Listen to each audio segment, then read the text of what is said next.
his alien middle class instead of his Wall Street cronies? We'd like to hear from you, yes or no. Cast your vote at LlateItems.com. We'll have the results upcoming.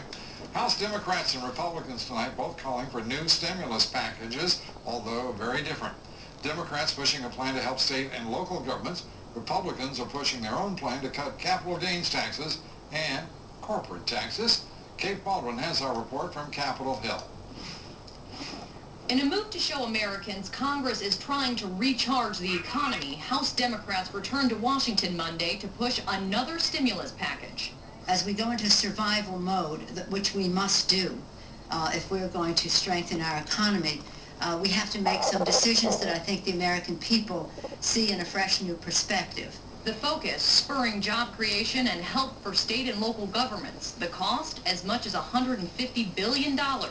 Iowa's Democratic Governor Chet Culver says his state and others need a hand. We are all focused on helping families stay in their homes and also helping families have more disposable income. According to the Center for Budget and Policy Priorities, 29 states and the District of Columbia have faced serious budget shortfalls this fiscal year, totaling more than $48 billion. The Democratic stimulus plan includes funding for state Medicaid programs and infrastructure projects like roads and bridges, individual rebate checks or some form of tax credit, also an extension of unemployment insurance. If we do not go to the aid of state and local governments now, they will now become an added factor to the job loss rather than something of a mitigating factor. House Republican leaders are critical of the Democratic plan. In a letter to House Speaker Nancy Pelosi Monday, House Republican leader John Boehner said, "Nothing currently being discussed by the majority as, quote, stimulus will stabilize the economy long term."